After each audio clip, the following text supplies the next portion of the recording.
Bienvenidos, valientes. Soy Noé de Sala de Hielo. ¿Queréis conocer mejor la procedencia de Jon Snow? ¿Domináis la historia de Rhaegar y Lyanna? ¿Sabéis por qué Robert Baratheon confundió la boda legítima con el famoso secuestro? A continuación descubrimos juntos todo esto y mucho más. Para poder discernir la dimensión de los hechos, en primer lugar hablaremos de Lyanna Stark. Hermosa joven doncella de cabello oscuro cual norteña, voluntariosa, pertinaz y, como diría su hermano Ned, una buena jinete de la sangre de lobo, comparada junto a su otro hermano Brandon con la imagen de dos centauros, llegando Roose Bolton a sostener que era la mitad de un caballo en sí misma. De corte muy similar a nuestra querida Arya Stark, se decía que se asemejaba a Margaery Tyrell, aunque con una belleza más salvaje. En una de las visiones de Bran, vislumbramos su manejo con la espada al tirar a la laguna del Bosque de Dioses a su último hermano Benjen. Ya en Invernalia, su padre la prometió en matrimonio con Robert Baratheon, y esa misma noche ella le confesó a Ned que conocía las maneras de Robert y que no era hombre de una sola mujer. Pero Ned intentó disuadirla de esa opinión sin éxito alguno. Ahora hablemos de Rhaegar Targaryen, primogénito de Aerys II, el Rey Loco, hermano mayor de Viserys y Daenerys, siendo el príncipe de los 7 reinos y el señor de Rocadragón. Guapo, fuerte, alto con cabello plata y ojos violetas, voz de hierro, músico virtuoso, melancólico y avanzado en todas y cada una de sus facetas.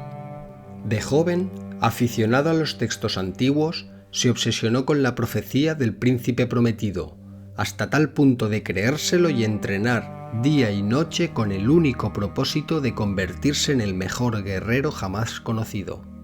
A los 17 años fue nombrado caballero y comenzó su andadura como luchador de torneos, entre los que destacaron Lannisport, Bastión de Tormentas y sobre todos Harrenhal.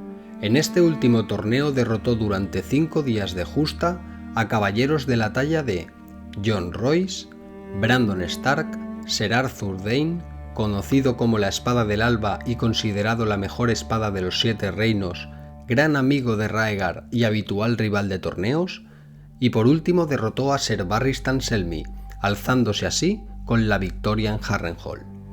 En la ceremonia de dicho torneo, Rhaegar le entregó a Lyanna la corona de rosas invernales, coronándola de este modo reina del amor y la belleza, por encima de su propia mujer Elia Martell y a ojos del prometido de Lyanna, Robert Baratheon. Tan solo un año después, en el suceso que cambió el rumbo de la historia, Rhaegar, junto con media docena de sus amigos y confidentes más cercanos, marchó hacia las tierras de los ríos para encontrarse con su amada Lyanna, siendo este encuentro consensuado, malinterpretado y condenado por Robert Baratheon como el secuestro. Rumores apuntan a que se encontraban en el sur, en la Torre de la Alegría, donde después de anular su enlace con Elia y después de contraer matrimonio a manos del alto Septon Maynard en Dorne, fue encontrada por Ned Stark con una sorpresa determinante para el devenir de Poniente, no sin antes derrotar a Ser Arthur, a Ser Geralt y a Ser Oswald a pies de la torre, mandados custodiar a Lyanna por órdenes de Rhaegar. Este tuvo que abandonar a su amada porque su padre le reclamaba retomar sus obligaciones en la guerra, más concretamente en la batalla del Tridente. En dicha batalla, Rhaegar se enfrentó cara a cara con Robert Baratheon, y este le asestó un golpe mortal por el que le saltaron todos los rubíes de la armadura sobre el lecho del río, con lo que el lugar después de este hecho pasó a llamarse Vado Rubí. ¿Cuál fue esa sorpresa determinante para el devenir de Poniente?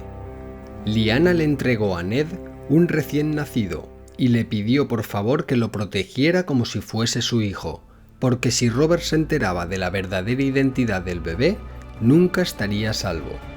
Este niño era Aegon Targaryen, o como hoy todos lo conocemos, Jon Snow. ¿Será el príncipe prometido que no pudo ser su padre? ¿Se sentará Aegon Targaryen en el trono de hierro? Por los dioses antiguos y nuevos que ahora os toca a vosotros. Si os ha gustado el vídeo, Comentad, suscribíos y compartid en vuestras redes.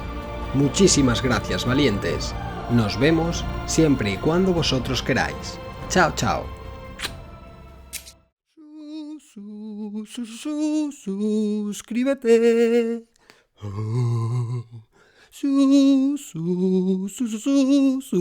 Suscríbete a Sala de Hielo.